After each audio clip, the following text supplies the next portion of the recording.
Hello there, thank you for clicking on this video. Your time is valuable, so we are super grateful that you are giving our little channel a chance. Any feedback is appreciated. Enjoy the story.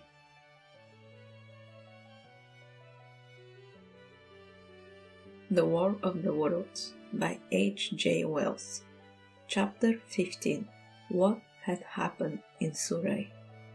It was while the curate had sat and talked so wildly to me under the hedge in the flat meadows near Halliford, and while my brother was watching the fugitives stream over Westminster Bridge, that the Martians had resumed the offensive. So far as one can ascertain from conflicting accounts that have been put forth, the majority of them remained busied with preparation in the Horsewell pit until 9 that night, hurrying on some operation that disintegrated huge volume of green smoke. But 3 certainly came out about 8 o'clock, and advancing slowly and cautiously made their way through Byfleet and Pierford towards Ripley and Weybridge, so came in sight of expectant batteries against the setting set. These Martians did not advance in body, but in line, each perhaps a mile and a half from his nearest fellow. They communicated with one another by means of siren-like howls, running up and down the scale from one note to another. It was this howling and firing of the guns at Ripley and St. George's Hill that we had heard at Upper Halliford. The Ripley gunners, unseasoned artillery volunteers who ought never to have been placed in such a position, fired one wild, premature, ineffective volley and bolted on horses and foot through the deserted village, while the Martian, without using his heat ray, walked serenely over their guns, stepped gingerly among them, passed in front of them, and so came unexpectedly upon the guns of Penshill Park, which he destroyed. The St. George's Hill men, however, were better led or of a better mettle. Hidden by a pine wood as they were, they seemed to have been quite unsuspected by the Martian nearest to them. They let their guns as deliberately as if they had been on parade, and fired at about 1,000 yards range. The shells flashed all around him, and he was seen in advance a few paces, stagger and go down, and the guns were reloaded in frantic haste. The overthrown Martian set up a prolonged ululation, and immediately a second glittering giant, answering him, appeared over the trees to the south. It would seem that a leg of the tripod had been smashed by one of the shells. The whole of the second volley flew wide of the Martian on the ground, and simultaneously both his companions brought their heat rays to bear on the battery. The ammunition blew up, the pine trees all about the guns flashed into fire, and only 1 or 2 of the men who were already running over the crest of the hill escaped. After this, it would seem that the 3 took counsel together and halted, and the scouts were watching them report that they remained absolutely stationary for the next half hour. The Martian who had been overthrown crawled tediously out of his hood, a small brown figure, oddly suggestive from that distance of a spike of a blight, and apparently engaged in the repairs of his support. About 9 he had finished, for his cause was then seen above the trees again. It was a few minutes past 9 that night when these 3 sentinels were joined by 4 other Martians, each carrying a thick black tube. A similar tube was handed to each of the 3, and the 7 proceeded to distribute themselves at equal distance along a curved line between St. George Hill, Weybridge, and the village of Sand, south of Ripley. A dozen rockets sprang out of the hills before them so soon as they began to move, and warned the waiting batteries about Dighton and Esher. At the same time, 4 of their fighting machines, similarly armed with tubes, crossed the river and two of them, black against the western sky, came into sight of myself and the curate, as we hurried wearily and painfully along the road that runs northward out of Halliford. They moved, as it seemed to us, upon a cloud, for a milky mist covered the fields and rose to a third of their height. At this sight, the curate cried faintly in his throat and began running, but I knew it was no good running from a Martian, and I turned aside and crawled through dewy nettle and brambles into broad ditch by the side of the road.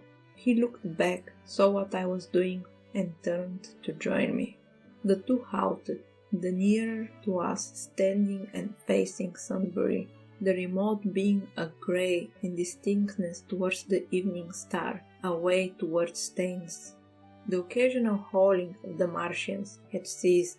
They took up their position in the huge crescent above their cylinders in absolute silence. It was a crescent with 12 smiles between its horns. Never, since the devastating of gunpowder, was the beginning of a battle so still. To us and to an observer about Ripley, it would have had precisely the same effect.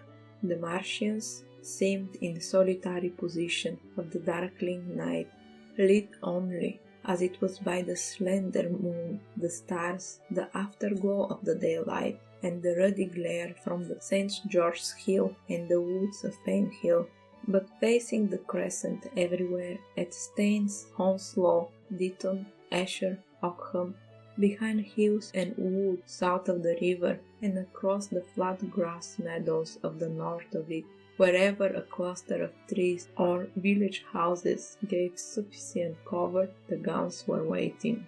The signal rockets burst and rained their sparks through the night and vanished, and the spirits of all those watching batteries rose to a tense expectation. The Martians had but to advance into the line of fire, and instantly those monstrous black forms of men, those guns glittering so darkly in the early night, would explode into thousands fury of battle. No doubt, the thought that was uppermost in thousands of those vigilant minds, even as it was uppermost in mine, was the riddle how much they understood of us. Did they grasp that we, in our millions, were organized, disciplined, working together? Or did they interpret our spurts of fire, the sudden stinging of our shells, our steady investment of their encampment, as we should be furious anonymity of onslaught in the disturbed hive of bees? Did they dream they might exterminate us? At that time, no one knew what food they needed. 100 such questions struggled together in my mind as I watched that vast sentinel shape. In the back of my mind was the sense of all the huge unknown and hidden forces Londonwards. Had they prepared pitfalls? Were the powder mills at Hounslow ready as a snare? Would the Londoners have a heart and courage to make a great Moscow of their mighty provinces of houses? Then, after an interminable time, as it seemed to us, crouching and peering through the hedge, came a sound like a distant concussion of guns, another nearer, and then another, and then the Martian beside us raised his tube on high and discharged it, gun-wise with a heavy report that made the ground heave. The one towards Staines answered him. There was no flash, no smoke, simply that loud detonation. I was so excited by these heavy minute guns following one another that I so forgot my personal safety and my scalded hands as to clamber up into hedge and stare towards Sunbury. As I did so, a second report followed, and a big projectile hurtled overhead towards Hounslow. I expected at least to see smoke or fire or some such evidence of its work, but all I saw was the deep blue sky above with one solitary star, and the white mist spreading wide and low beneath, and there had been no crash, no answering explosion. The silence was restored. The minute lengthened to 3. "What has happened?" said the curate, standing beside me. "Heaven knows," said I. A bat flickered by and vanished. A distant tumult of shouting began and ceased. I looked again at the Martians and saw he was now moving eastwards along the river bank with a swift rolling motion. Every moment I expected the fire of some hidden batteries to spring upon him, but the evening calm was unbroken. The figure of the Martian grew smaller as he receded, and presently the mist and the gathering night had swallowed him up. By a common impulse we clambered higher. Towards Sunbury was a dark appearance, as though a conical hill had suddenly come into being there, hiding our view of the further country. And then, remoter across the river, was Walton. We saw another such summit. These hills-like forms grew lower and broader even as we stared. Moved by sudden thought, I looked northward, and there I perceived a third of these cloudy black kopjes had risen. Everything had suddenly become very still. Far away, the southeast, marking the quiet, we heard the Martians hooting to one another, and then the air quivered again with the distant thud of their guns. But the earthly artillery made no reply. Now at the time we could not understand these things, but later I was to learn the meaning of these ominous kopjes that gathered in the twilight. Each of the Martians, standing at the great crescent I have described, had discharged, by means of the gun-like tube he carried, a huge canister over whatever hill, copse, cluster of houses, or other possible covers for guns chanced to be in front of him. Some fired only one of these, some two, as in the case of one we had seen. The one at Ripley is said to have discharged no fewer than 5 at that time. These canisters smashed on striking the ground. They did not explode, and incontinently discharged an enormous volume of heavy, inky vapor, coiling and pouring upwards in a huge and ebony cumulus cloud, a gaseous hill that sunk and spread itself slowly over the surrounding country. At the touch of the vapor, the inhaling of its pungent wisps was the death to all that breathes. It was heavy, this vapor, heavier than the dense smoke, so that after the first tumultuous uprush and outflow of its impact, it sank down through the air and poured over the ground in a manner rather liquid than gaseous, abandoning the hill and streaming into the valleys and ditches and watercourses, even as I had heard the carbonic acid gas from volcanic clefts it wont to do. And there it came upon water, some chemical action occurred, and the surface would be instantly covered with a powdery scum that sinks slowly and made way for more. The scum was absolutely insoluble, and it is a strange thing, seeing the instant effect of the gas, that one could drink without hurt of water from which it had been strained. The vapor did not diffuse as a true gas would do. It hung together in banks, flowing sluggishly upon the slope of the land and driving reluctant before the wind, and very slowly it combined with the mist and moisture of the air and sunk to the earth in the form of dust. Save that an unknown element giving a group of 4 lines in a blue of the spectrum is concerned, we are still entirely ignorant of the nature of the substance.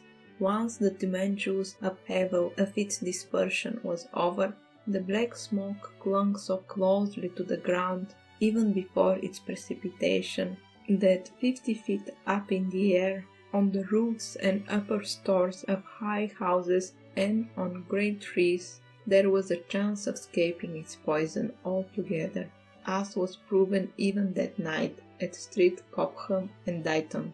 The man who escaped at the former place tells a wonderful story of the strangeness of its cowling flow, and how he looked down from the church spire and saw the houses of the village raising like ghosts out of its inky nothingness. For a day and a half he remained there, weary, starving, and sun-scorched. The earth under the blue sky and against the prospect of the distant hill, a velvet black expanse with red roofs, green trees, and latter, black-veiled scrub and gates, barns, outhouses, and walls rising here and there into the sun. But that was at Street Cobham, where the black vapor was all ready to remain until it sank of its own accord into the ground. As a rule, the Martians, when it had served its purpose, cleared the air of it again by widening into it and directing a jet of steam upon it. This they did with a vapor bank near us, as we saw in the starlight from the windows of a deserted house at Upper Halliford, whither we had returned. From there we could see the searchlights on Richmond Hill and Kingston Hill going to and from, and about 11 the windows rattled, and we heard the sound of a huge sage gun that had been put in position there. This continued intermittently for the space of a quarter of an hour, sending chance shots in the invisible Martians and Hampton and Luton, and then the pale beams of the electric light vanished and were replaced by a bright red glow. Then the fourth cylinder fell, a brilliant green meteor, as I learned afterwards, in Bushy Park, before the gun of the Richmond and Kingston line of hills began. There was a fitful cannonade far away in the southeast, due, I believe, the guns being fired half-cursed before the black vapor could overwhelm the gunners. So setting about, it is as methodically as a man might smoke out a wasp's nest, the Martians spread this strange steeping vapor over the Londonward country. The horns of the crescent slowly moved apart, until at last they formed a line from Hanwell to Combe and Malden. All night throughout their destructive tubes advanced. Never once after the Martians at St. George Hill was brought down did they give the artillery the ghost of a chance against them. Wherever there was a possibility of guns being laid for them unseen, a fresh canister of the black vapor was discharged, and where the guns were openly displayed, the heat ray was brought to bear. By midnight, the blazing trees along the slope of Richmond Park and the glare of the Kingston Hill threw their lights upon a network of black smoke, blotting out the whole valley of the Thames and extending as far as the eye could reach. And through these two Martians slowly waded in turns their hissing steam jet this way and that. They were sparing of the heat ray that night, either because they had but a limited supply of the material for its production, or because they did not wish to destroy the country, but only to crush and overhaul the opposition they had aroused. In the latter aim they certainly succeeded.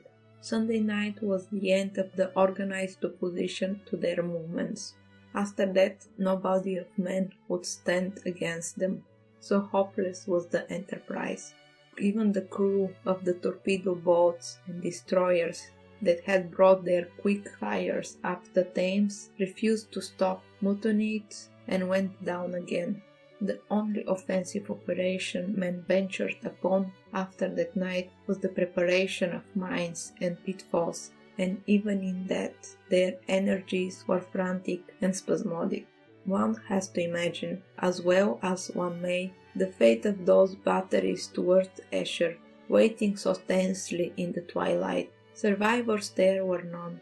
One may picture the orderly expectation, the officers alert and watchful, the gunners ready, the ammunition piled to hand, the limber gunners with their horses and wagons, the group of civilian spectators standing as near as they were permitted, the evening stillness, the ambulances and hospital tents with the burns and wounded from Weybridge.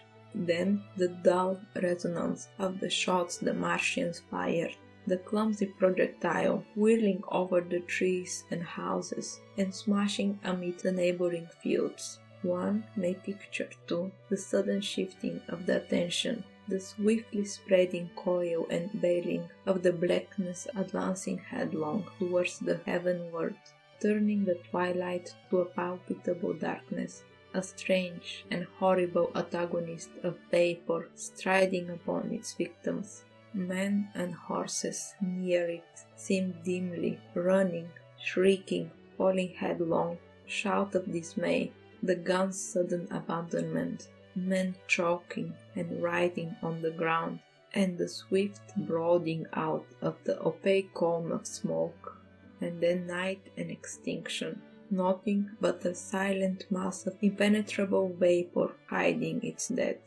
Before dawn, the black vapor was pouring through the streets of Richmond, and the disintegrating organism of government was, with a last expiring effort, roused the population of London to the necessity of flight.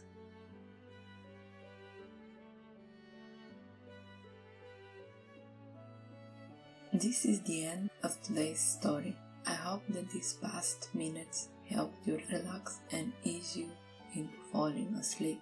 If you are not 100% there yet, let us just do a breathing exercise.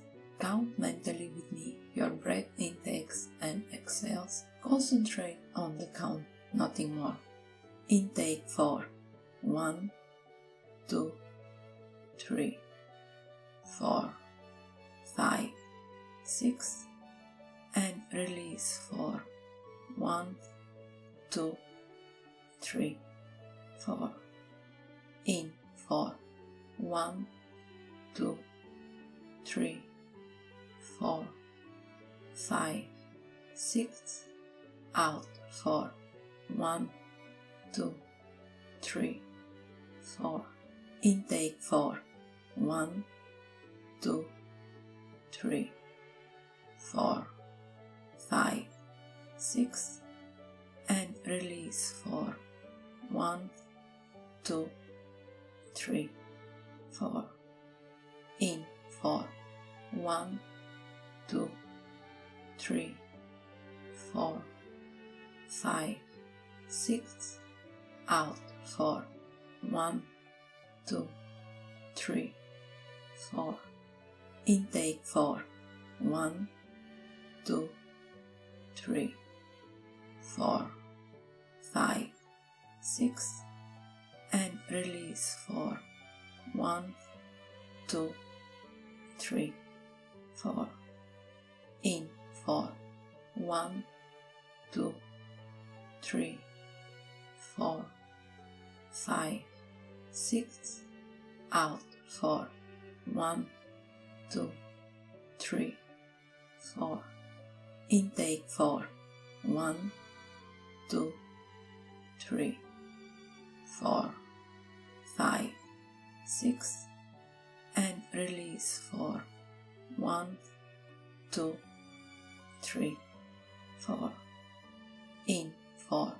1, 2, 3, 4, 5, 6. Out 4. 1, 2, 3, 4. In 4. 1, 2, 3, 4, 5, 6. Out 4. 1, 2, 3, 4. 1, 2, 3, 4, 5, 6. 1, 2, 3, 4. 1, 2, 3, 4, 5, 6. 1,